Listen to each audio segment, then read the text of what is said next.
Aqui é declarado que certas pessoas descansaram no dia de sábado de acordo com o mandamento, e em seguida, no primeiro dia da semana, fizeram o que não fariam no sábado. Isso prova conclusivamente que o dia de descanso, segundo o mandamento que esses homens citaram, o qual se espera que os tribunais terão de interpretar quando este projeto se tornar uma lei, sim, isso prova que o dia de descanso é o dia que antecede o primeiro dia da semana. E demonstra claramente que o sétimo dia nomeado no mandamento não é nada mais, nada menos do que o sétimo dia da semana. Sendo assim, se os tribunais, ao interpretarem esse mandamento como base de uma lei dominical, declararem a lei como está escrita e conforme definida pela clara palavra de Deus, terão que declarar que o sétimo dia da semana e não o primeiro é o sábado. Segundo, com relação a todas as leis, é a intenção do legislador que deve ser aplicada. Qual foi, então, a intenção do legislador ao dar o quarto mandamento? O legislador declarou ou mostrou de alguma forma sua intenção? Certamente que sim. Quando o Senhor deu a lei no Sinai, não a deixou à mercê das pessoas para que a interpretassem segundo suas conveniências, ou que não a interpretassem de forma alguma. Por meio de 3 atos especiais a cada semana, realizados continuamente por quase 40 anos, ele mostrou sua intenção na lei. O povo foi alimentado com maná em sua peregrinação de 40 anos, mas no 7º dia da semana, nenhum maná jamais caiu. No 6º dia da semana havia uma porção dobrada, e o que era recolhido naquele dia era preservado para o 7º dia, o que não ocorria em qualquer outro período ou em qualquer outro dia da semana. Por esse meio, o legislador mostrou sua intenção sobre a questão da observância desse dia mencionado na lei, e ao mantê-lo continuamente por tanto tempo diante do povo por meio desse milagre semanal, Deus tornou absolutamente impossível que sua intenção fosse mal interpretada. Portanto, se os tribunais dos Estados Unidos reconhecerem judicialmente o quarto mandamento, aceito por essas pessoas como a base e a autoridade para o movimento deles, de acordo com esta regra, o 7º dia da semana, e não o primeiro, terá de ser declarado como o sábado, o dia de repouso cristão. Terceiro, quando as palavras são claras numa lei escrita, põe-se um fim a toda interpretação. Elas devem ser seguidas. Será que as palavras do quarto mandamento são claras? Sim, não há nenhuma palavra obscura ou ambígua no mandamento. Então, de acordo com essa regra, se isso vier a se tornar uma questão de competência judicial nos tribunais dos Estados Unidos, o 7º dia da semana, e não o primeiro, terá de ser declarado o dia de descanso, o sábado. Isso é tudo que os tribunais podem legitimamente declarar. Portanto, a conclusão de todo o assunto discutido até agora é que, se nossos tribunais têm a intenção de permanecer como cortes de justiça e ser guiados pelas regras estabelecidas para a interpretação da lei, eles nunca poderão defender qualquer lei visando a imposição do dia de descanso ou dia do Senhor no primeiro dia da semana. A essa altura, contudo, há outro aspecto que precisa ser analisado: o teológico. Os teólogos intervêm exatamente neste ponto e declaram que a intenção do quarto mandamento foi alterada e que agora, em vez desse mandamento exigir a observância do 7º dia em memória da criação, ele requer a observância do primeiro dia da semana em memória da ressurreição de Cristo. Para chegar a essa conclusão, eles primeiramente declaram que a frase "o 7º dia" no mandamento representa um tempo indeterminado e que ele não ordena a observância de qualquer dia específico, mas apenas de um dia em 7. Mas tal interpretação não é apenas uma clara violação das regras estabelecidas para a interpretação das leis, mas também envolve uma apropriação de poder por parte deles que jamais pode ser permitida. Admitindo-se a hipótese de que essa frase no mandamento seja indefinida, então se deve admitir também que o Senhor, ao escrevê-la, a deixou intencionalmente indefinida, porque as Escrituras dizem que, após Deus ter falado essas palavras, ele nada mais acrescentou. Ele não tinha mais nada a dizer sobre o assunto. O que ele disse ali foi definitivo. Se então essa declaração é de fato indefinida, é assim que ele pretendia que ela fosse. E ninguém a não ser Deus pode ou tem o direito de tornar a expressão definida. Mas os teólogos, imediatamente após tornarem a frase indefinida, com o intuito de escapar da obrigação de observar o sétimo dia especificada na frase, a tornam definida a fim de defender a suposta obrigação de guardar o primeiro dia da semana. Consequentemente, quando eles a tornam definida, depois de terem declarado que o Senhor a deixou indefinida, assumem então o poder e a prerrogativa de fazer o que o Senhor intencionalmente se recusou a fazer, e nisso se colocam acima de Deus. Deixemos de lado suas conjecturas teológicas. Esse método de argumentação não é apenas uma alegação teológica de onipotência, mas com base no direito é uma violação da regra jurídica de que: quarto, nenhuma interpretação forçada ou artificial deve ser imposta sobre a linguagem de um estatuto.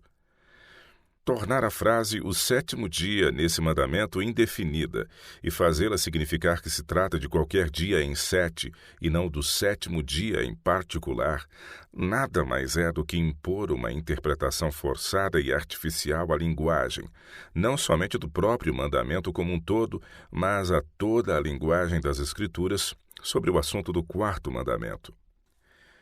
Além disso, fazer com que o mandamento apoie a observância do primeiro dia da semana, em comemoração à ressurreição, não é apenas impor sobre ele uma interpretação forçada e antinatural, mas cometer uma violação direta de outra regra jurídica que declara: quinto, não se deve fazer com que uma constituição ou estatuto signifique uma coisa em um momento e outra coisa em outro momento subsequente, quando as circunstâncias tiverem mudado de tal forma que uma regra diferente possa parecer desejável.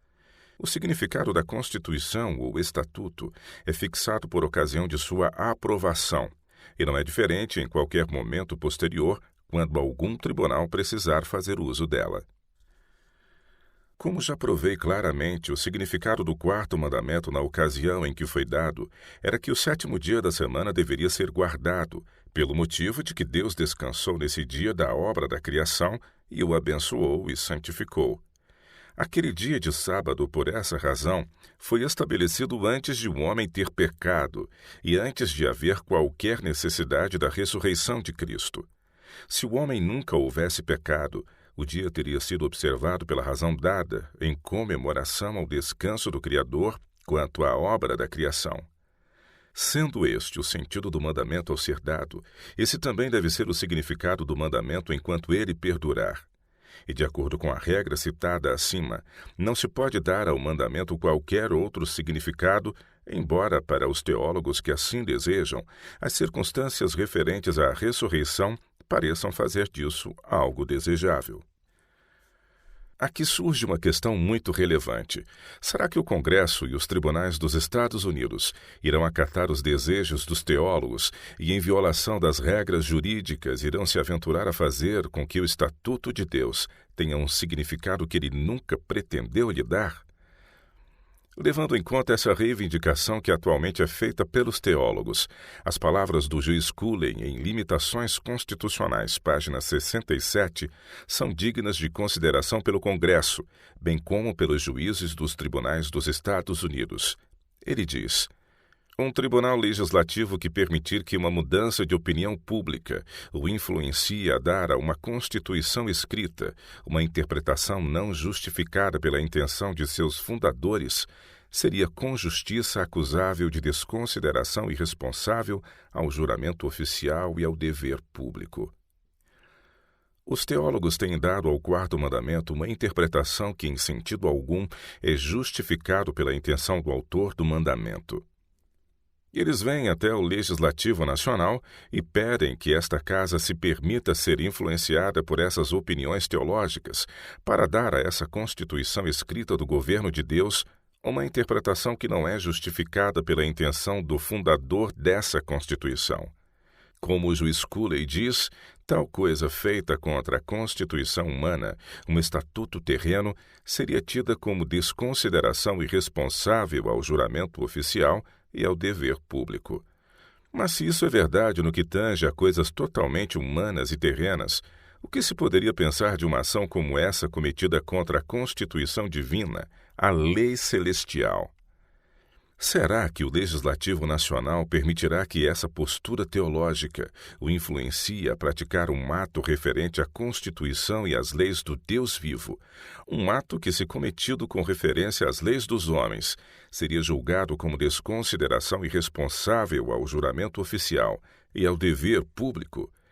Minha pergunta não é somente se o Legislativo Nacional está disposto a fazer isso, mas pergunto também: está o Legislativo disposto também, ao fazê-lo, a forçar os tribunais dos Estados Unidos a sancionar tal lei em violação direta dos princípios mais claros de toda a regra jurídica de interpretação de leis?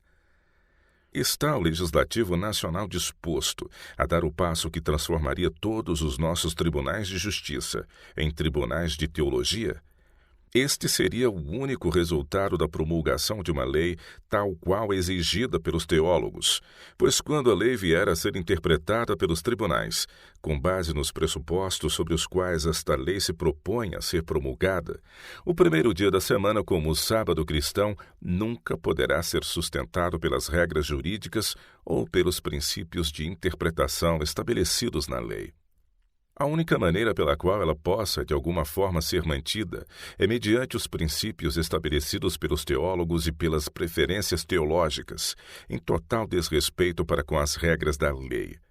E o resultado disso será nada menos do que transformar nossos tribunais de justiça em tribunais de teologia. Mais do que isso, as Escrituras clara e logicamente mostram que o sétimo dia é o dia do Senhor. A própria expressão, o dia do Senhor, é usada somente uma vez na Bíblia, precisamente em Apocalipse, capítulo 1, verso 10. Achei-me em espírito no dia do Senhor. Mas esse texto não diz qual dia da semana é o dia do Senhor. Outros textos na Bíblia, contudo, falam sobre o assunto de forma tão clara que a lógica não nos deixa dúvidas quanto a que dia a expressão dia do Senhor se refere. O Senhor mesmo disse, de sorte que o Filho do Homem é Senhor também do sábado. Marcos capítulo 2, verso 28. O Senhor também disse, o sétimo dia é o sábado. Aqui há duas nítidas declarações das Escrituras que podem formar as premissas de um silogismo. Premissa maior, o Filho do Homem é Senhor do sábado. Premissa menor, o sétimo dia é o sábado. A única conclusão que pode ser tirada dessas premissas é, portanto, o Filho do Homem é Senhor do sétimo dia. Essa conclusão é tão coerente quanto essas duas afirmações da Escritura, e essas duas declarações das Escrituras são tão claras e evidentes sobre esse assunto quanto quaisquer outras declarações que poderiam ser feitas. Formando outro silogismo, do qual a conclusão acima seja a premissa menor, temos o seguinte: premissa maior. Qualquer que seja o dia do qual o Filho do Homem é Senhor, é o dia do Senhor. Premissa menor. O Filho do Homem é Senhor do sétimo dia, portanto, o dia do Senhor é o sétimo dia. Essa lógica é inquestionável e sua conclusão é tão verdadeira quanto as próprias Escrituras.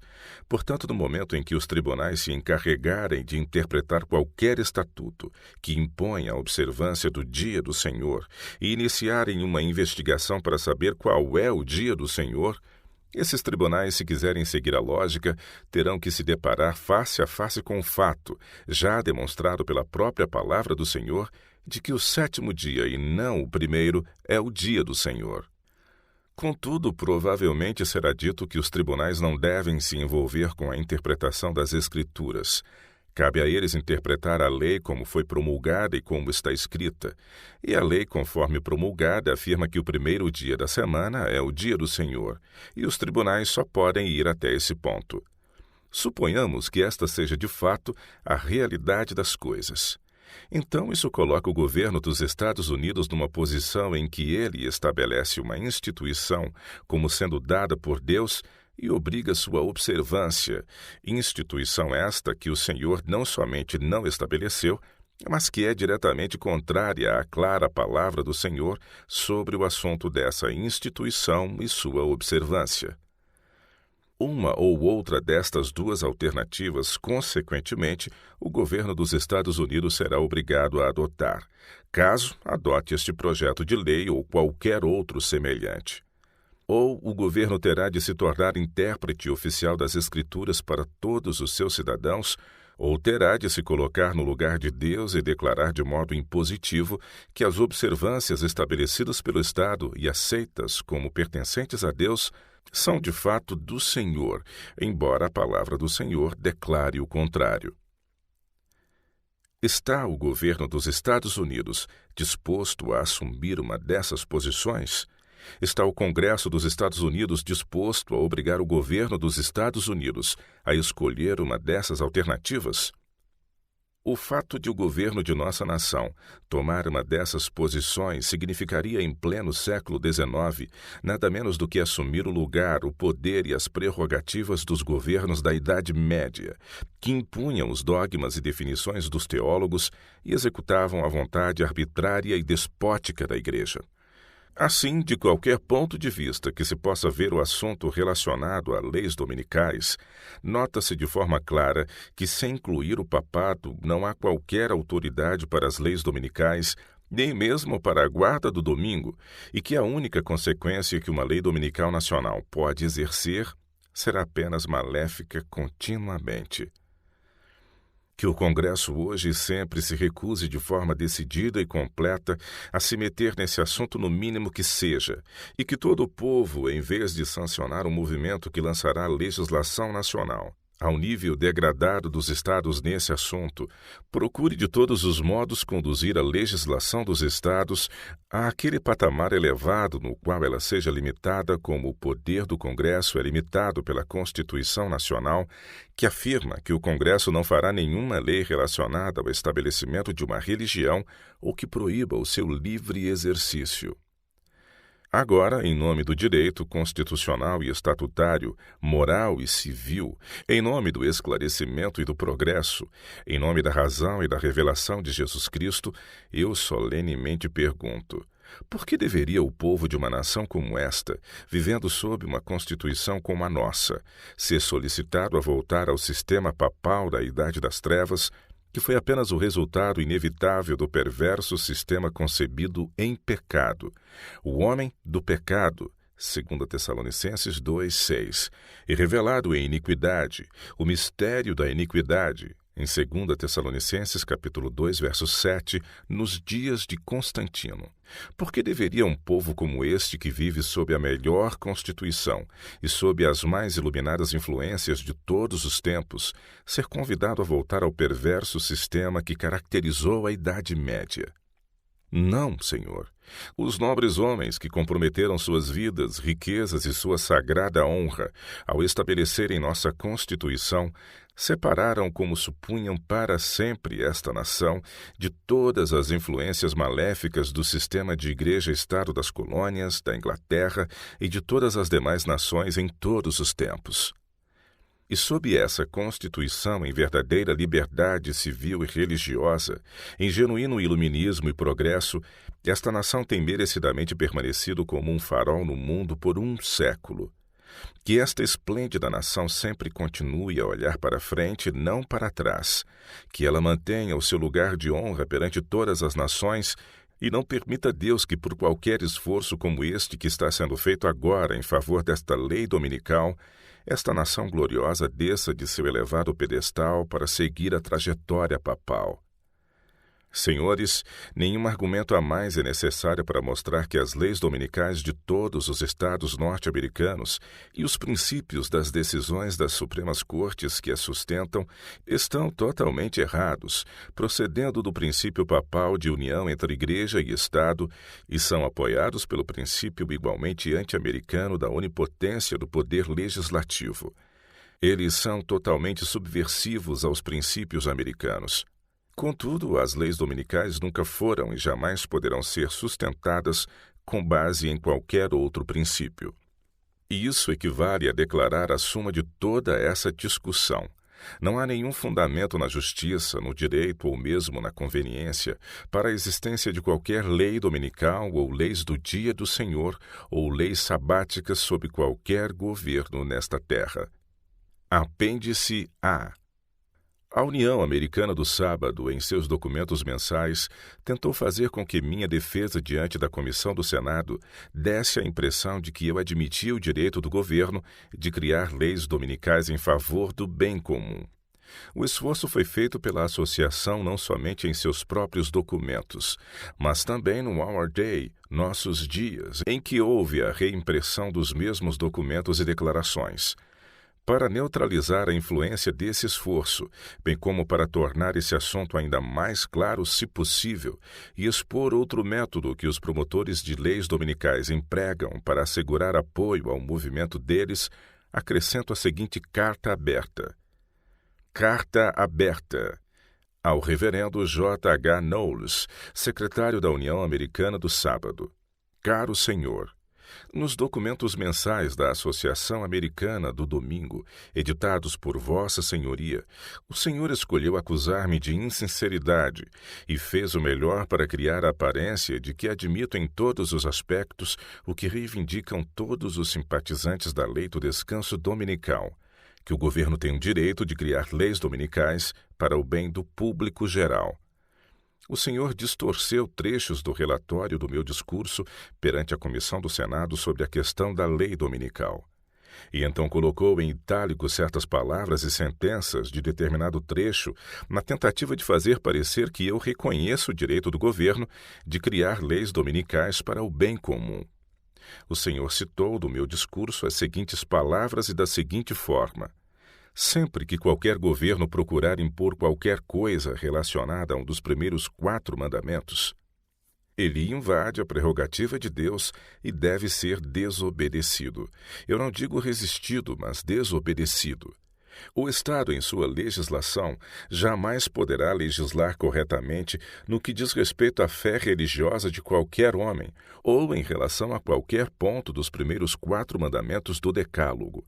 Mas, se no exercício de suas convicções religiosas, relacionadas aos primeiros 4 mandamentos, ele invade os direitos do seu próximo, o governo civil dirá então que se trata de algo ilegal. Por quê? Porque é irreligioso ou imoral? De jeito nenhum. Mas porque é um ato incivil e somente por essa razão. Itálicos nossos. Ao pôr em itálico essas palavras, ficou evidente o seu esforço em fazer parecer que eu admito aquilo que contínua e consistentemente neguei perante a comissão e nego terminantemente em qualquer outro lugar. O Senhor inseriu reticências na citação acima, indicando que uma porção foi omitida. E o Senhor sabe muito bem que na porção excluída encontra-se o seguinte: Senador Blair, então o Senhor se opõe a todas as leis dominicais do país? Senhor Jones, sim, senhor. Senador Blair, o senhor é contra todas as leis dominicais? Senhor Jones, sim, senhor. Somos contrários a toda e qualquer lei dominical que já foi criada no mundo, desde a primeira promulgada por Constantino até esta proposta agora. Senador Blair, estadual e federal da mesma forma? Senhor Jones, estadual e federal, senhor. E não só estavam ali essas palavras, mas no trecho que o Senhor publicou logo após as palavras em itálico, o Senhor mesmo relatou minha categórica negação do direito de 999 pessoas de um grupo de 1000 obrigarem o 1000º homem a descansar no dia em que a maioria descansa, como se segue. Senador Blair, a maioria tem o direito de governar naquilo que diz respeito à ordem da sociedade. E se César controla a sociedade, então a maioria tem o direito nesse país de dizer o que daremos a César. Senhor Jones, se 999 pessoas de cada 1000 nos Estados Unidos guardassem o 7º dia, ou seja, o sábado, e eu considerasse ser minha escolha e direito de guardar o domingo, então eu iria insistir nisso e eles não teriam qualquer direito de me obrigar a guardar o sábado. Senador Blair, Em outras palavras, você assume a posição de que, para o bem da sociedade, não importando o aspecto religioso em questão, a sociedade não pode exigir a abstinência do trabalho no dia de repouso, mesmo que isso perturbe os outros. Senhor Jones: não, senhor. Senador Blair: você é lógico durante todo o seu argumento de que não deve haver nenhum dia de repouso. Minha última expressão em que digo não, senhor, representa minha resposta à pergunta do senador Blair se a sociedade não pode exigir abstinência do trabalho no dia de descanso. Minha resposta ali significa, e essa foi a intenção dela quando a disse, que a sociedade não pode fazer isso.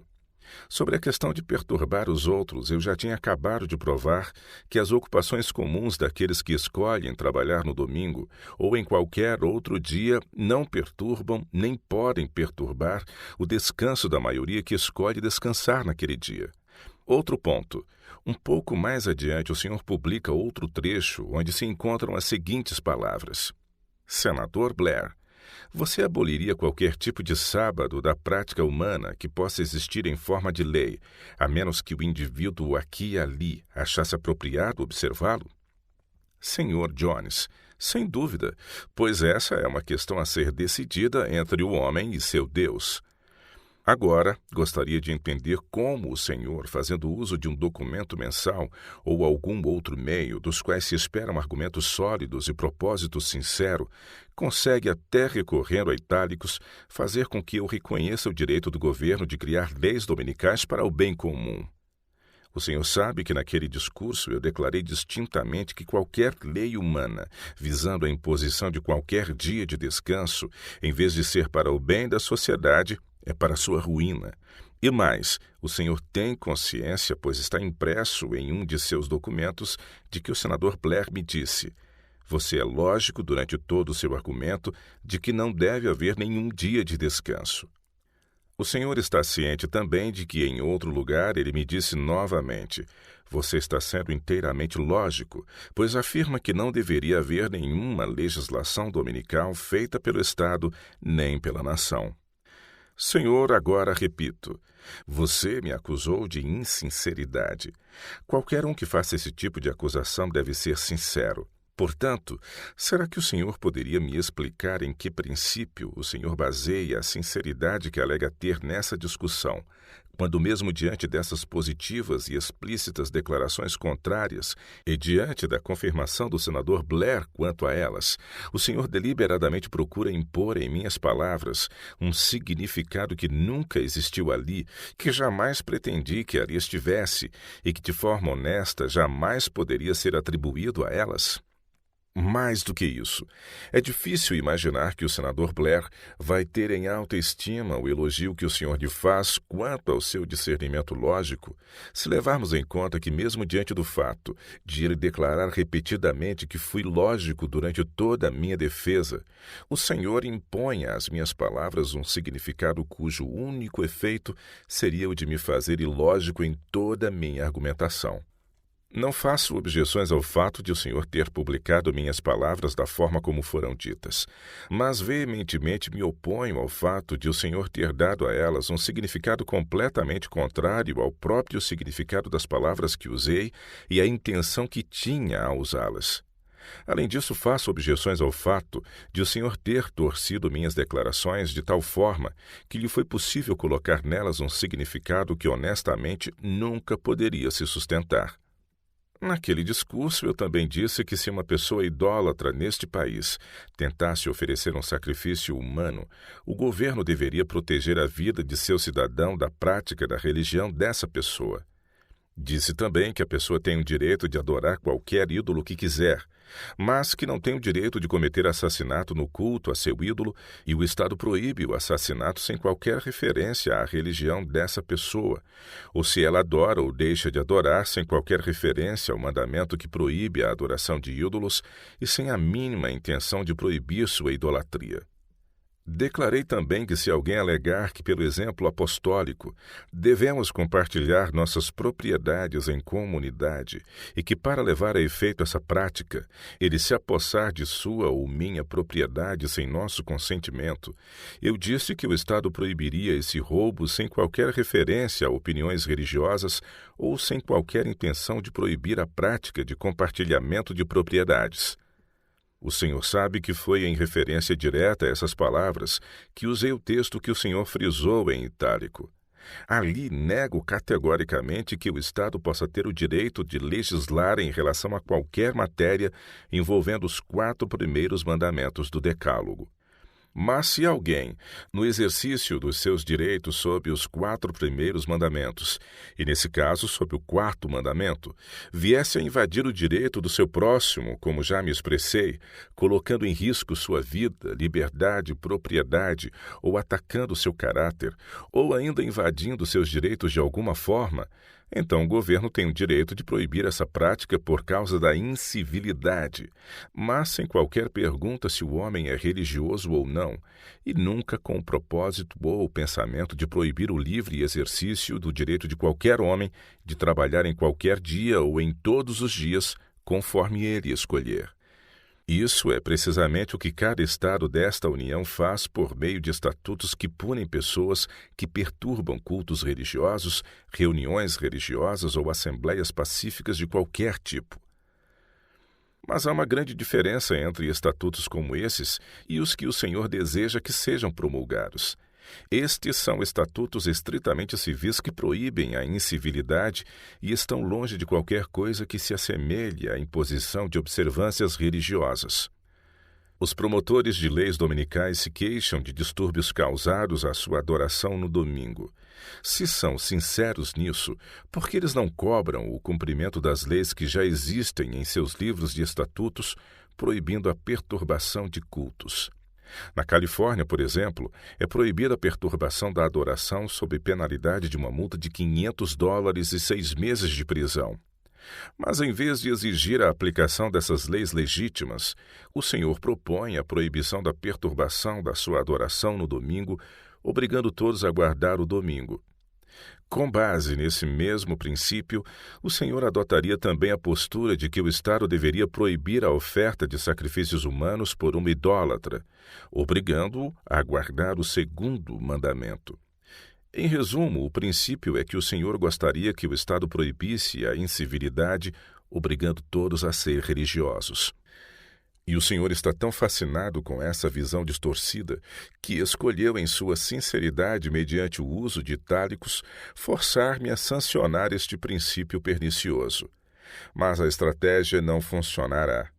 Como digo sempre, se seu culto é perturbado no domingo ou em qualquer outro momento, que o Estado puna a pessoa ou pessoas que criam o distúrbio. Que o Estado os puna mediante legítimos estatutos como os que os Estados já possuem sobre o assunto. Porém, que o Estado nunca tente proibir distúrbios a cultos, obrigando as pessoas a participar de cultos religiosos, nem tente proibir a incivilidade mediante a imposição de observâncias religiosas.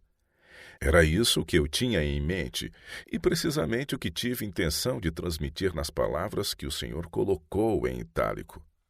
Tudo isso é confirmado pela argumentação que apresentei, na qual, imediatamente após as palavras que o Senhor colocou em itálico, provei que o trabalho no domingo não perturba o descanso ou a adoração daqueles que guardam o domingo. E a conclusão disso, portanto, é que não existe base para as leis dominicais com esse pretexto. Provo isso pelo fato de que as pessoas que estão pleiteando por leis dominicais com base nesses argumentos não admitem por um instante sequer que o trabalho no sábado perturba o descanso ou a adoração das pessoas que guardam o sábado do 7º dia. Em minha defesa, mostrei que se seu trabalho no sábado não perturba meu descanso ou minha adoração, meu trabalho no domingo não pode perturbar o seu descanso ou sua adoração. Não expressei esse argumento apenas como um princípio, mas por experiência própria. Em minha experiência de 15 anos, sei que o trabalho de outras pessoas no sábado não perturba nem meu descanso nem minha adoração nesse dia. Existem adventistas do sétimo dia em cada estado e território desta nação, no Canadá, bem como em quase todos os países da Europa, nas Ilhas Sandwich, na Austrália, na América do Sul, na China, na África do Sul e em outros lugares. Todos eles descansam a cada sábado. Todos eles guardam o sétimo dia como o dia de descanso para com Deus. Mas, até o momento, ninguém jamais ouviu falar de um adventista do sétimo dia que alguma vez se queixou de que seu descanso no sábado foi perturbado pelo trabalho de outras pessoas. Para mostrar como isso é uma realidade, os adventistas do sétimo dia têm organizado igrejas na grande maioria dos estados e territórios desta União. Essas igrejas são encontradas em áreas rurais, nas aldeias e em pequenas e grandes cidades. Eles se encontram para adorar a cada sábado, embora, como todos sabem, o sábado seja o dia mais agitado da semana. Apesar disso, essas igrejas de adventistas do sétimo dia se reúnem regularmente para adorar em meio a cidades agitadas, como Chicago, Denver, São Francisco, Minneapolis e Kansas City. Até o momento, ninguém jamais ficou sabendo de algum adventista do sétimo dia que tenha se queixado de que sua adoração foi perturbada pelo trabalho, os negócios ou o transporte realizados por outras pessoas nesse dia. O fato é que nossa adoração não é perturbada por essas coisas.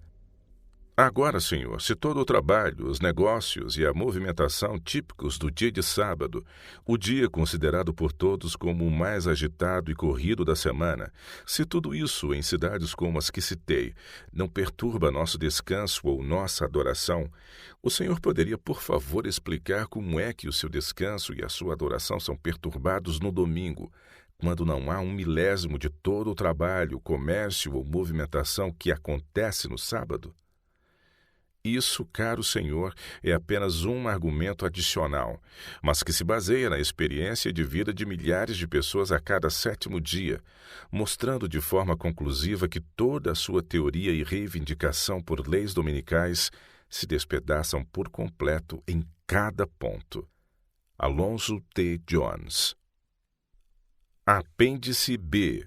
A seguinte carta, enviada pelo cardeal Gibbons para o Sr. D.R. Lindsay de Baltimore, revela pelo próprio cardeal que a inclusão de todos os católicos romanos do país, favorecendo a lei dominical pelo simples endosso do cardeal, conforme o Dr. Crafts e a União de Temperança Cristã da Mulher o fizeram, foi totalmente injustificável. Foi exatamente como argumentei diante da comissão do Senado e como temos argumentado em todos os lugares. Nunca culpamos o cardeal Gibbons por aquilo que o Dr. Crafts e a União de Temperança Cristã da Mulher atribuíram a ele. Residência do cardeal. 408 North Charles Sam Baltimore, Maryland, 27 de fevereiro de 1889. 408 North Charles Sam Baltimore, Maryland, 27 de fevereiro de 1889.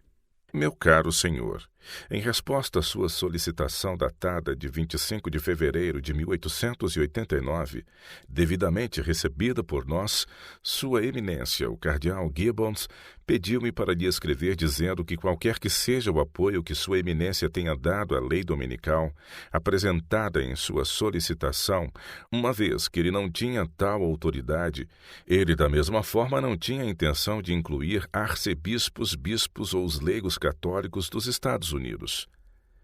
Sua Eminência me pede para dizer a você que ele foi movido a escrever uma carta favorecendo a aprovação do projeto de lei, principalmente por considerar o descanso e a recreação que adviriam a nossos pobres concidadãos sobrecarregados de trabalho, como também a facilidade que lhe seria proporcionada para a observância do domingo de forma religiosa e apropriada. É incorreto supor que Sua Eminência, conforme as supostas palavras do senador Blair, apresentadas em sua solicitação, assinou o projeto de lei, dessa forma garantindo que 7.200.000 católicos estavam endossando o projeto de lei. Tenho a honra de continuar respeitosamente à sua disposição.